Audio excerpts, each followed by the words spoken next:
Hi guys, today we will talk about how to turn off new message alerts on your WeChat app. We will go to figure out this solution or know how you can do that on your WeChat app.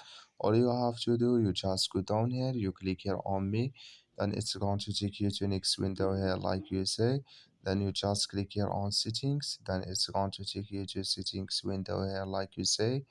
Then you just click here on message notifications and you come to message notifications window. You come here to new message alerts. You will click here on this mark or this color, and like you say now this color it's gone. That's mean your message alerts it's turned off now.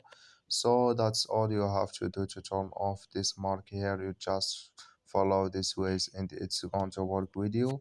I wish now you I get it. That's all. Thank you for your watching. Don't forget to support us by liking, subscribe.